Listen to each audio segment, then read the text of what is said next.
السلام علیکم ورحمۃ اللہ وبرکاتہ۔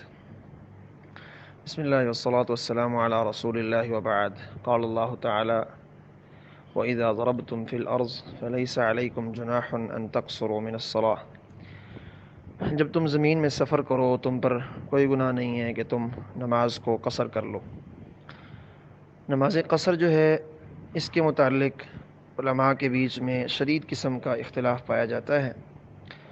اس کی وجہ یہ ہے کہ اس کے متعلق امام کائنات صلی اللہ علیہ وسلم کی کوئی قولی احادیث موجود نہیں ہے کہ آپ صلی اللہ علیہ وسلم نے یہ فرمایا ہو خود اپنی زبان سے کہ جو اتنی مسافت جانا چاہتا ہے وہ نماز قصر کر لے، اور جو اس سے کم مسافت پہ جانا چاہتا ہے وہ نماز کو قصر نہ کرے۔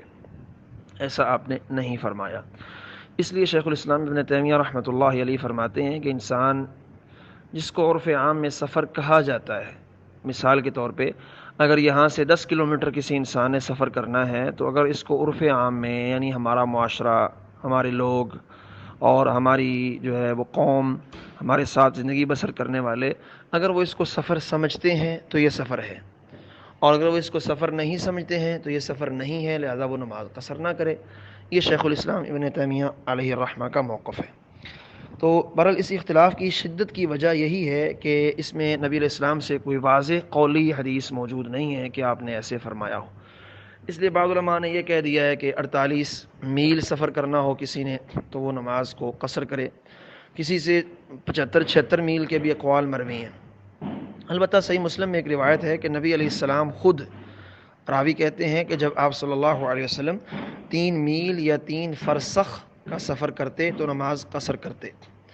اب راوی کو شک ہے کہ 3 میل ہیں یا 3 فرسخ ہیں، تو علماء نے شک کو جو ہے شکوک و شبہات کو ختم کرنے لیے 3 فرسخ کو لے لیا ہے، کیونکہ 3 فرسخ کے اندر 3 میل خود بخود آ جاتے ہیں، تو وہ 3 فرسخ بنتے ہیں 9 میل۔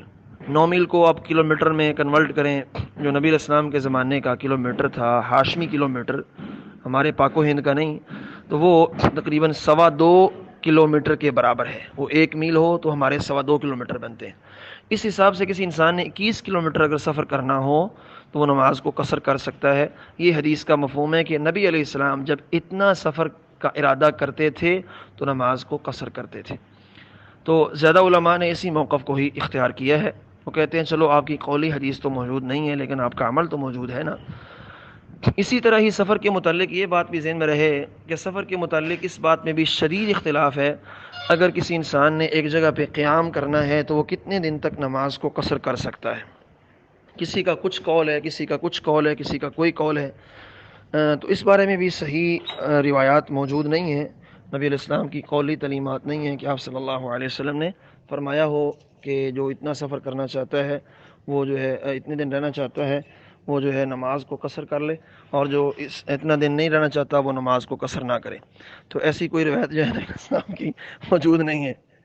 تو اس لیے جو علماء 3 دن کے قائل ہیں نا، وہ یہ کہتے ہیں کہ نبی علیہ السلام نے جو ہے تکلف کے ساتھ جو مہمان نوازی ہے، تکلف کے ساتھ مہمان نوازی جو کی جاتی ہے اس کے آپ نے 3 دن حکم دیا ہے کہ اگر آپ کے پاس کوئی مہمان آ جائے تو آپ 3 دن تکلف کے ساتھ اس کی میزبانی جو ہے وہ کریں گے، مہمان نوازی کریں گے۔ تو وہ علماء کہتے ہیں کہ انسان جو ہے مسافر جو شریعت نے اس کو جانا ہے وہ 3 دن تک ہے۔ اسی طرح آپ صلی اللہ علیہ وسلم نے مسافر کے لیے 3 دن اور 3 راتیں موزوں پر مسح کرنے کا حکم فرمایا ہے، اور مقیم کے لیے 1 دن اور 1 رات۔ تو علماء کہتے ہیں دیکھیں یہاں بھی آپ نے اس کو مسح کرنے کی جو کہی ہے وہ 3 دن اور 3 راتیں کہی ہے۔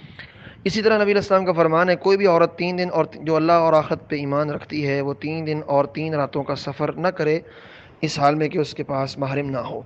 تو وہ اس روایت کو بھی دلیل بنا لیتے ہیں۔ بہرحال یہاں کوئی واضح نص تو نہیں ہے، تو یہی موقف جو ہے علماء کا ہے۔